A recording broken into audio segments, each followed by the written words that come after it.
Hello guys, this is Ankur Kaushik and you are welcome on our channel UPSC accessible.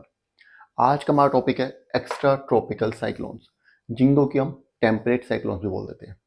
Class 11th NCERT geography chapter 10 atmospheric circulation and weather system से chapter का नाम। Atmospheric circulation के बारे में हमने पढ़ लिया था, जो एयर का सर्कुलेशन है अर्थ पे, वो हमने पढ़ लिया। सारे जितनी भी टाइप की विंड्स होती हैं, सेल्स बनती हैं, वो सब हम पढ़ चुके हैं। ठीक है, आगे क्या था, जब एटमॉस्फेरिक सर्कुलेशन हो रहा है तो वो सर्कुलेशन कहीं ना कहीं वेदर को इम्पैक्ट करता है। वेदर सिस्टम्स क्रिएट होते हैं, उन वेदर सिस्टम्स के बारे में हम पढ़ रहे हैं। अब वेदर सिस्टम के बारे में पढ़ते पढ़ते हमारे पास अब टॉपिक आ गया extra tropical cyclones. Extra tropical cyclones को हम टेम्परेट साइक्लोन्स भी बोलते हैं। पता है आपको, साइक्लोन दो तरह के होते हैं, टेम्परेट साइक्लोन और ट्रॉपिकल साइक्लोन।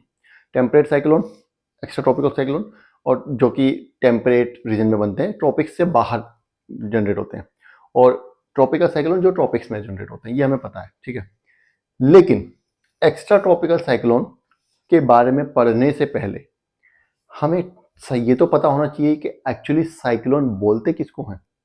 हिंदी में हमें पता है इसको चक्रवात कहते हैं, ठीक है, लेकिन इसकी प्रॉपर डेफिनेशन क्या होगी। तो एक जनरल सा मैं टर्म बता देता हूँ, जनरल टर्म्स में हम इसको कैसे डिफाइन करेंगे। अगर आपसे कोई पूछता है व्हाट इज साइक्लोन, कि साइक्लोन क्या होते हैं, तो आप क्या बताएंगे? A large air mass that rotates around a strong centre of low pressure, atmospheric pressure. एक लार्ज एयर मास है जो कि एक बीच में एक लो सेंटर ऑफ एटमॉस्फेरिक प्रेशर है, उसके चारों तरफ एक रिवॉल्व करता रहता है वो। ठीक है, उसके चारों तरफ रोटेट करता रहता है। इसको हम साइक्लोन बोलते हैं। ये हमारे साइक्लोन की डेफिनेशन है। बीच में लो प्रेशर होता है और चारों तरफ इसके एयर रोटेट करती रहती है। ये हमारा साइक्लोन है। साइक्लोन आने के बाद अब साइक्लोन दो तरह के होते हैं, एक्स्ट्रा ट्रॉपिकल और ट्रॉपिकल। ठीक है, एक्स्ट्रा ट्रॉपिकल साइक्लोन को हम टेम्परेट साइक्लोन भी बोलते हैं, टेम्परेट साइक्लोन। तो एक्स्ट्रा ट्रॉपिकल साइक्लोन कौन से होते हैं? The system developed in the mid and high latitude beyond tropics. वो साइक्लोन जो ट्रॉपिक्स में नहीं बनते, ट्रॉपिक्स से आगे। मिड एंड हाई का मतलब, अगर ये हमारा अर्थ है, ग्लोब है, ये हमारी अर्थ है, ये 30 डिग्री ऊपर 30 डिग्री नॉर्थ, इस रीजन को छोड़ दो, तो ये जो ऊपर का रीजन बचा है मिड एंड, ये मिड लैटिट्यूड्स हो गया और ये हाई लैटिट्यूड्स हो गया, 60 डिग्री और 90 डिग्री, है ना, पोल्स 90 डिग्री पे। इन रीजन में जो साइक्लोन डेवलप होंगे उनको हम एक्स्ट्रा ट्रॉपिकल साइक्लोन बोलेंगे। ऑन दी अदर हैंड, जो साइक्लोन्स ट्रॉपिक्स में डेवलप होंगे उनको हम ट्रॉपिकल साइक्लोन्स बोलते हैं। वो 30 डिग्री नॉर्थ और 30 डिग्री साउथ, इनके बीच में ही जनरेट होते हैं, मिलते हैं, और कहीं नहीं मिलेंगे। ठीक है, आगे नहीं मिलते। तो आगे क्या बोल रहे हैं, चलो ठीक है, साइक्लोन के बारे में बता दिया, एक्स्ट्रा ट्रॉपिकल भी समझ आ गया आपको यहाँ तक। ठीक है, अब यहाँ पे क्या है, देखो, जब साइक्लोन बनता है, देखो एनसीईआरटी क्या करती है ना, एनसीईआरटी छोटे छोटे जुमले छोड़ देती है। ठीक है, छोटी छोटी बीच में बातें बोल देती है, उनको हमें एक्सप्लेन करना होता है, उनको हमें ध्यान से पढ़ना होता है। अगर वो हम नहीं पढ़ेंगे तो समझेंगे उन चीज़ों को ढंग से, मतलब मैं एक्सप्लेन नहीं करूंगा या आप उन चीज़ों पे ध्यान नहीं देंगे छोटी छोटी लाइनों पे, तो उसमें क्या होता है, वो दिक्कत आती है, क्वेश्चन वहीं से बनता है। क्या कह रहा है यहाँ पे, नेक्स्ट लाइन जो हमारी है वो ये समझाना चाह रहा है कि टेम्परेट साइक्लोन्स की एक खास बात होती है। क्या होती है कि वो वहीं बनते हैं जहां पे कि फ्रंट्स डेवलप होते हैं। फ्रंट्स मैं आपको लास्ट क्लास में बता चुका हूं कि जब दो एयर मासेस हैं, ये मान लीजिए एक एयर मास ये है और एक एयर मास ये है। ठीक है, ऐसे नहीं लेते इसको, क्योंकि समझने में थोड़ी दिक्कत आएगी आपको अगर ऐसे लेंगे, तो हम इनको ऊपर नीचे रख लेते हैं। एक एयर मास ये है, एक एयर मास ये है। ऊपर पोल है, ये नीचे टेम्परेट रीजन है। 60 डिग्री यहाँ पे ऊपर पोल है, नीचे टेम्परेट रीजन है। ठीक है, तो ऑब्वियस सी बात है ये कोल्ड होगा। अभी ये बात नहीं करते हैं कि मैरी टाइम है या लैंड लैंड पे बन रहा है, टेरेस्ट्रियल है, उस चीज की बात नहीं करते। ये वाला वार्म होगा, हमें पता है। यहाँ पे वेस्टर्लीज की डायरेक्शन इस तरफ है, पोलर ईस्टर्लीज की डायरेक्शन इस तरफ है ना, है कि नहीं है? Sorry sorry. तो अगर हम देखें तो ये जो साइक्लोन है ये नॉर्थ की तरफ मूव कर रहा है, सॉरी एयर मास जो है ये नॉर्थ की तरफ मूव कर रहा है, और ये जो कोल्ड एयर मास है साउथ की तरफ जाना चाह रहा है। जब ऐसा होगा तो ये दोनों कहीं ना कहीं पे टकराएंगे, एक जोन ऑफ कन्फ्रंटेशन डेवलप होगा, इसको हम बोलते हैं फ्रंट। फ्रंट अलग अलग टाइप के होते हैं, वार्म फ्रंट्स भी होते हैं। अगर वार्म एयर एक्टिव होती है, मतलब वार्म एयर अगर कोल्ड एयर की टेरिटरी में घुसने की कोशिश कर रही है तो वार्म एयर एक्टिव, उसको वार्म फ्रंट बोलते हैं। अगर उल्टा है, कोल्ड एयर इसमें घुसने की कोशिश कर रही है, वो एक्टिव है, तो उसको हम कोल्ड फ्रंट बोलते हैं। और भी बहुत सारे फ्रंट्स होते हैं, मैंने आपको लास्ट क्लास में बता दिया था, ठीक है। तो क्या कह रहा है, जब ये फ्रंट बनेगा, ठीक है, अब सपोज करो, अब या तो ये इसकी मूवमेंट जो होगी, अगर या तो कोल्ड एयर मास की मूवमेंट ज्यादा होगी, अब मैं एग्जांपल समझा रहा हूं आपको, या तो इसकी स्पीड ज्यादा होगी, ये इसको धक्का देकर अंदर घुस जाएगा, या इसकी स्पीड ज्यादा होगी तो ये इसको धक्का देकर अंदर घुस जाएगा, ठीक है। सपोज करो मैं यहां पे खड़ा हूं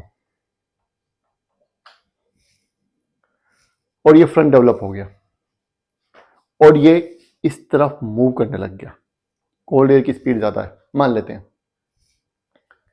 तो पहले जब सपोज करो ये मेरी तरफ आएंगे, यहां पे मान लेता हूं खुद को, ये मेरी तरफ आएगा, तो पहले मुझे किसका सामना करना पड़ेगा, पहले मुझे वार्म एयर को फेस करना पड़ेगा, ठीक है। तो टेम्परेचर एकदम से बढ़ जाएगा जहां पे मैं हूं, है ना, बढ़ सकता है। वार्म फ्रंट, वार्म एयर जो वार्म एयर मास यहां से गुजर जाएगा, उसके बाद फिर ये फ्रंट आएगा। अब फ्रंट में कहीं कोल्ड एयर का पैचेज होता है, कहीं वार्म एयर का पैचेज होता है। अगर वार्म एयर एक्टिव है, मान लीजिए वार्म एयर ऊपर उड़ गई है या कोल्ड एयर ने उसको उठा दिया है, तो वहां पे बादल भी बन सकते हैं, तो यहाँ पर रेनफॉल भी हो सकती है, तो मुझे रेनफॉल और स्टॉर्म का भी सामना करना पड़ सकता है, ठीक है। अब थोड़ी देर बाद फ्रंट भी यहां से गुजर जाएगा, फिर कोल्ड एयर आ जाएगी, समझ रहे हो। ये फ्रंट की वजह से जब ये फ्रंट जो है यहां से गुजरेगा, तो मुझे अलग अलग 1 2 3 4 दिन के इंटरवल में ही मुझे अलग अलग वेदर का सामना करना पड़ेगा, मुझे फेस करना पड़ेगा, मुझे दिखेंगे। कई बार ऐसा होता है ना, एकदम से गर्मी होती है, फिर बारिश हो जाती है, तूफान आता है, फिर अगले दिन से फिर ठंडी हवा जाती है, वो फ्रंट पास कर रहा होता है, ठीक है, वो यही है। समझ गए क्यों समझाया यहाँ पर, ये बात इसने क्यों समझाई, क्योंकि फ्रंट जब बनता है, मैंने अभी आपको बताया कि टेम्परेट साइक्लोन या एक्स्ट्रा ट्रॉपिकल साइक्लोन तभी बनते हैं जब फ्रंट बनेगा। अगर फ्रंट नहीं बनेगा तो साइक्लोन भी नहीं बनेगा। इसका मतलब वेदर सिस्टम जो फ्रंट से एसोसिएटेड है साइक्लोन का, साइक्लोन के बाद जो वेदर सिस्टम अगर हमें देखना है कि क्या साइक्लोन वेदर को इफेक्ट करता है, तो हमें फ्रंट का इम्पैक्ट पड़ना पड़ेगा। तो यहाँ पे इसीलिए समझाया गया है फ्रंट्स के बारे में कि जब कोई फ्रंट किसी एरिया से पास करता है तो वहाँ का वेदर इम्पैक्ट होता है, क्योंकि जब वो फ्रंट अगर साइक्लोन में कन्वर्ट हो गया तो उसी टाइप का वेदर जो है हमें तब भी फेस करना पड़ेगा, हमें तब भी मिलेगा। क्या कह रहे हैं यहाँ पे, the passage of front causes abrupt changes in the weather conditions over the area in the middle and high latitudes. जो हमारे मिडिल और हाई लैटिट्यूड्स है, मतलब ट्रॉपिक्स से बाहर जो लैटिट्यूड्स हैं, वहां पे जब फ्रंट का पैस होता है, पासेज होता है, जब फ्रंट वहां से पास करता है, तो हमें अलग अलग वेदर कंडीशंस को फेस करना पड़ता है, ठीक है। समझ आ गया, वहां पे वेदर कंडीशन में चेंजेस आते हैं। ये बात आपको यहां तक समझ आ गई। चलिए अब क्या करते हैं कि ये तो हमने पढ़ लिया टेम्परेट साइक्लोन के बारे में, अब ये बनते कैसे हैं ये और देख लेते हैं जरा।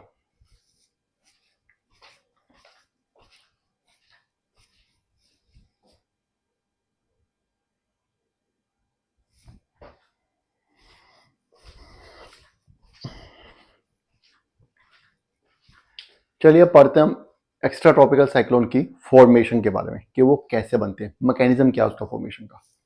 क्या कह रही है, extra tropical cyclones form along the polar front.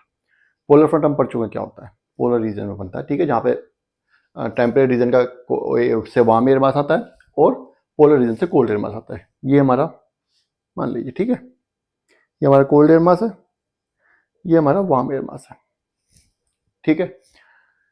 Initially the front is stationary, अभी क्या है, पोलर फ्रंट बन चुका है, ये हमारा फ्रंट स्टेशनरी है, समझ गए। इसको हम थोड़ा सा अलग तरीके से समझते हैं,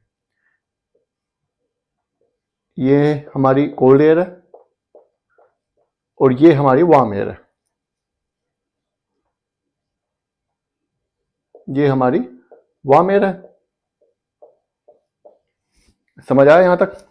अब क्या होगा, in the northern hemisphere the warm air blows from south and the cold air from the north of the front. ये हमारा बीच में फ्रंट है, लेकिन क्या होता है यहाँ पे वार्म एयर जो है वो नॉर्थ की तरफ जाने की कोशिश कर रही है, ये नीचे वार्म एयर है, ये नॉर्थ की तरफ जाने की कोशिश कर रही है, ऊपर कोल्ड एयर है, ये साउथ की तरफ आने की कोशिश कर रही है, तभी तो फ्रंट डेवलप हुआ। कभी कभी क्या होता है, कभी कभी क्या होता है, पहले मैं आपको मैकेनिज्म समझाता हूं कि इस फ्रंट का स्टेशनरी होना जरूरी है। अगर मान लीजिए कोई भी एक को सपोज करते हैं कोल्ड एयर है, कोल्ड एयर हावी हो गया वार्म एयर पे, तो वो इसको धकेलने लगेगी साउथ की तरफ, तो फ्रंट नहीं बनेगा। या वार्म एयर हावी हो गई, वो उसको पुश करने लगेगी नॉर्थ की तरफ, तो भी फ्रंट नहीं बनेगा। स्टेशनरी होना जरूरी है। स्टेशनरी फ्रंट हो गया, वार्म एयर आगे धक्का लगा रही है, कोल्ड एयर नीचे धक्का लगा रही है साउथ की तरफ, टग ऑफ वार चल रहा है इनका। When the pressure drops along the front, अब एक बहुत तगड़ी लाइन आ गई यहाँ पे, बहुत इंपॉर्टेंट लाइन आ गई है। When the pressure drops along the front, कि यहां पे फ्रंट जहां पे बन रहा है वहां पे प्रेशर ड्रॉप हो जाएगा। क्यों हुआ प्रेशर ड्रॉप, ये बताओ मुझे। मैं आपको याद दिलाता हूं, अगर आपको पता हो, याद हो, ये हमारा अर्थ है, ये हमारा 30 डिग्री है, ये हमारा 60 डिग्री है, ये सॉरी ये हमारा 0 डिग्री है, ये हमारा 30 डिग्री है, ये हमारा 60 डिग्री है। 60 डिग्री पे क्या बनता है, 60 डिग्री पे सब ट्रॉपिकल लो, सब पोलर लो बनती है, एक बेल्ट बनती है, सब पोलर लो प्रेशर बेल्ट बनती है। पता ही आपको कि नहीं पता है, लास्ट क्लास में बताई थी कि नहीं बताई थी, इसी चैप्टर में स्टार्टिंग में ये बता चुका हूं मैं। यहाँ पे सब पोलर लो प्रेशर बेल्ट यहाँ पे बनती है। यहाँ पे लो प्रेशर बेल्ट क्यों बनती है, क्योंकि पोल पे हाई प्रेशर है और नीचे हाई प्रेशर है, 30 पे हाई प्रेशर है, इसलिए बीच में, क्योंकि जब इधर से भी हवा इधर आती है, इधर से भी हवा इधर आती है, तो इनके पास भी ऑप्शन नहीं बचता, ये ऊपर उठने लगती है, तो यहाँ पे लो प्रेशर बेल्ट बनती है। अगर ये फ्रंट इस 60 डिग्री के ऊपर आ गया, मान लीजिए ये 60 डिग्री के ऊपर आ चुका है, यहाँ पे फ्रंट, ये हमारा 60 डिग्री है, तो यहाँ पे लो प्रेशर है कि नहीं है। मान लीजिए ये यहाँ पे एयर मास है, यहाँ पे एयर मास है, यही यहाँ पे एज्यूम कीजिए, फ्रंट यहाँ पे बन रहा है ना, तो फ्रंट जहाँ पे बन रहा है वहां पे लो प्रेशर हो गया, लो प्रेशर के ऊपर फ्रंट आ गया अगर 60 डिग्री के ऊपर, ठीक है। मैं कहने का मतलब क्या है कि नीचे से साउथ से वार्म एयर मास चला, नॉर्थ से कोल्ड एयर मास आया, और दोनों आकर के अगर 60 डिग्री पे मर्ज करते हैं तो फ्रंट जो बनेगा 60 डिग्री पे बनेगा। जब वो फ्रंट 60 डिग्री पे अगर बना, तो 60 डिग्री पे क्योंकि लो प्रेशर बेल्ट है, तो ये जो हवा है ये ऊपर उठने लगेगी, यहाँ पे हवा उठने लगेगी, और क्योंकि गर्म हवा हल्की होती है तो पहले गर्म हवा ऊपर उठेगी। उठेगी कि नहीं उठेगी, गर्म हवा हल्की होती है तो गर्म हवा पहले ऊपर उठेगी, ठीक है, समझ आया। The warm air mass moves the warm air mass moves northward, the cold air mass moves towards south, setting in motion an anti-clockwise circulation।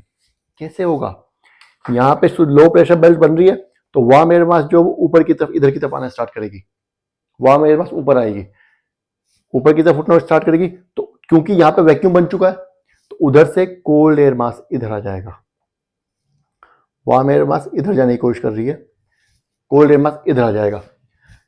क्यों आएगा कोल्ड एयर मास इधर, क्योंकि जब वार्म एयर ऊपर उठेगी तो यहाँ पे वैक्यूम बन जाएगा, वैक्यूम जब क्रिएट होगा तो उस वैक्यूम को भरने के लिए ये यहां से ऊपर जाने की कोशिश कर रही है, ऊपर उठ रही है, ठीक है, और इस वैक्यूम को क्रिएट करने के लिए, फिलअप करने के लिए ऊपर से कोल्ड एयर आ जाएगी, आएगी कि नहीं आएगी, और ये इस तरीके से एक मोशन सेट हो जाएगा, जो कि सर्कुलर मोशन होता है, जिसको कि हम क्या बोलते हैं, साइक्लोन बोलते हैं, और इसकी डायरेक्शन क्या होगी, एंटी क्लॉकवाइज नॉर्दर्न हेमिस्फीयर में।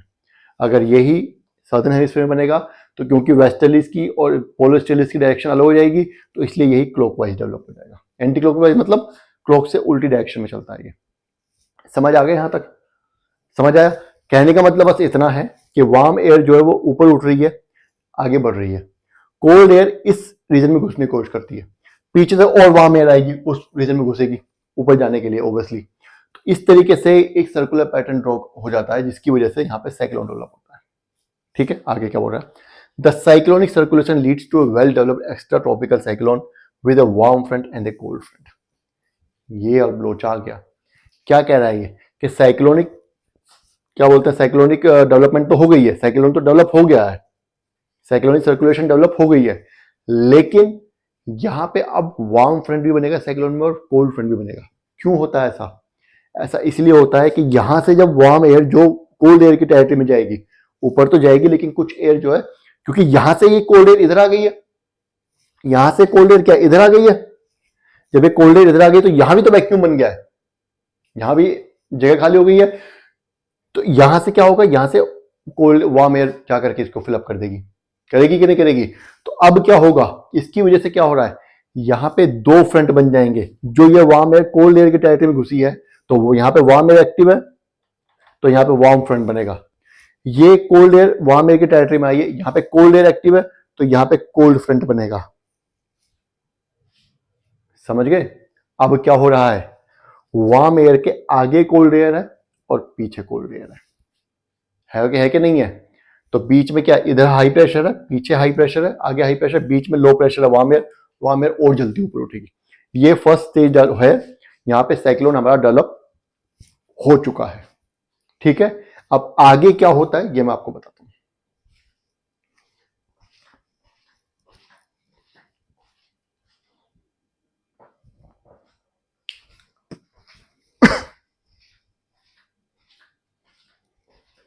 चलिए, फॉर्मेशन हमने पढ़ लिया, अब आगे क्या होता है। There are pockets of warm air and और warm sector wedged between forward and the rear cold air cold sector. तो ये हमारा फ्रंट है, ठीक है, 60 डिग्री पे हमारा फ्रंट बन रहा है, इधर कोल्ड सेक्टर है ऊपर, नीचे वार्म सेक्टर है। वार्म सेक्टर से हवा इधर गई, क्या मैकेनिज्म था, पहले हवा जब यहां पहुंची तो ऊपर उठने लगी, जब हवा ऊपर उठने लगी तो क्या हुआ, हमारी जो कोल्ड एयर थी, क्योंकि उठने लगी तो हमारी कोल्ड एयर इस गैप को फिल करने के लिए नीचे आ गई, वार्म सेक्टर में आ गई। समझ गए? जब वार्म सेक्टर में कोल्ड एयर आ गई तो यहां पे भी गैप हो गया, इसको भरने के लिए फिर ये हवा और आगे चली गई, वार्म एयर आगे जाने लगी, कोल्ड सेक्टर की टेरिटरी पहुंच गई, तो फिर दोबारा यहां पे और जगह खाली हुई तो और ज्यादा इसको पीछे से पुशअप मिला। ये इसका मैकेनिज्म है। मैकेनिज्म क्या है, बस एक बार स्टार्ट हुआ था लो प्रेशर की वजह से, उसके बाद फिर क्या हुआ, हवा उठ रही है, इसकी जगह फिल करने के लिए कोल्ड एयर आ रही है और कोल्ड एयर की जगह फिल करने के लिए वार्म एयर जा रही है, तो इस तरीके से घूमना स्टार्ट हो जाती है एंटी क्लॉकवाइज डायरेक्शन में। समझ आ गया यहां तक?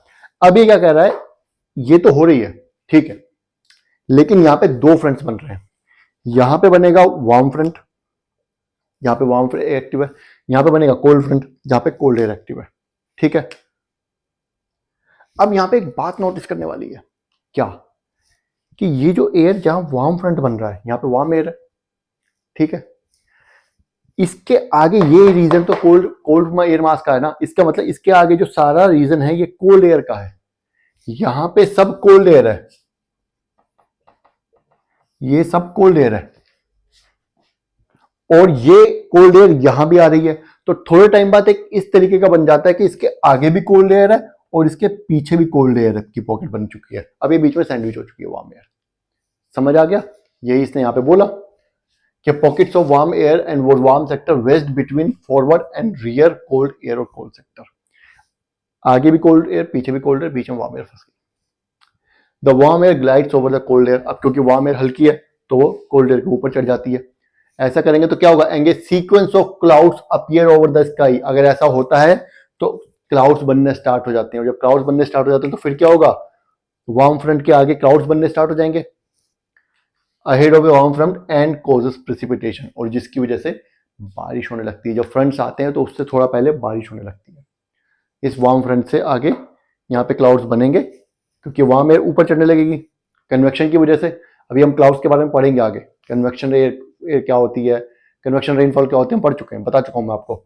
तो यहाँ पे जब एयर ऊपर उठेगी, क्लाउड्स बनेंगे तो रेनफॉल होनी स्टार्ट हो जाएगी, प्रेसिपिटेशन स्टार्ट हो जाएगा। ठीक है, इतना ही नहीं, the cold front approaches the warm air from behind, ये बेचारा पीछे से इसको धक्का देने में लगा हुआ है, and pushes the warm air, और ये वार्म एयर को और ज्यादा आगे धकेल रहा है। जब और ज्यादा आगे धकेलेगा तो वार्म एयर और ज्यादा राइज करेगी कोल्ड एयर के ऊपर, as a result the cumulus clouds develop around the front, और इस फ्रंट पे फिर क्या होगा, यहाँ पे क्यूमुलस क्लाउड्स बनने लगेंगे। ठीक है, different types of clouds are there, उनके बारे में हम आगे पढ़ने वाले इस चैप्टर में। क्यूमुलस मतलब फिर दोबारा रेनफॉल होगी। समझ गए?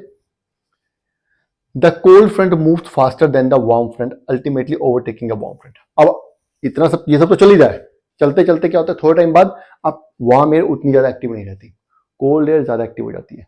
क्यों? क्योंकि वार्म एयर तो ऊपर उठ रही है, वार्म एयर ऊपर भी उठ रही है, जमीन पर भी चल रही है, जमीन पर उसकी चलने की जो स्पीड है वो कम हो चुकी है वार्म फ्रंट की, अब कोल्ड एयर ज्यादा तेज हो रही है, घूम रही है, और फिर वो उसको धीरे धीरे पूरा ऊपर उठा देती, इतनी ज्यादा वो एग्रेसिव हो जाती है कोल्ड एयर कि वार्म एयर को एकदम से पूरी ऊपर उठा देती है, जिसकी वजह से क्या होता है the warm air is completely lifted up and the front is occluded, occluded front बनता है एंड द साइक्लोन डिसिपेट्स। मैं आपको लास्ट क्लास में बता चुका हूं कि ऑक्लूडेड फ्रंट जब बनता है तो साइक्लोन जो होता है वो डिसिपेट हो जाता है, जब कोल्ड एयर वार्म एयर को पूरी तरीके से ऊपर उठा देगी। अब वो सब ऊपर जा चुकी है वार्म एयर, क्लाउड फॉर्मेशन वगैरह सब पीछे छूट गया, अब ऊपर चलेगी, अब सारे सब जगह सिर्फ कोल्ड एयर है अर्थ के आसपास जो सरफेस है वहां पे, तो अब कोई वेदर चेंजेस नहीं आने वाले, बस ठंडी रहेगी, ठंडा माहौल रहेगा, ठीक है।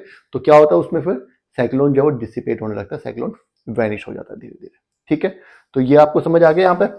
अब क्या है कि यहाँ पे क्या है कि ये हमारा एक्स्ट्रा ट्रॉपिकल साइक्लोन है, इसमें यहाँ तक हमने पढ़ लिया, फॉर्मेशन ऑफ साइक्लोन हो गया। ये जो नेक्स्ट है ये हमें बता रहा है difference between temperate cyclones and tropical cyclones, तो ये हम लास्ट क्लास में डेवलप करेंगे, सॉरी कवर करेंगे नेक्स्ट क्लास में, ठीक है। तब तक आप इसको पढ़िए और अगर कुछ समझ नहीं आता तो कमेंट कर दीजिए, मैं वो टॉपिक दोबारा समझा दूंगा, और वीडियो को बार बार देखना है और चैनल को सब्सक्राइब करना है और लाइक जरूर करना है। Thank you.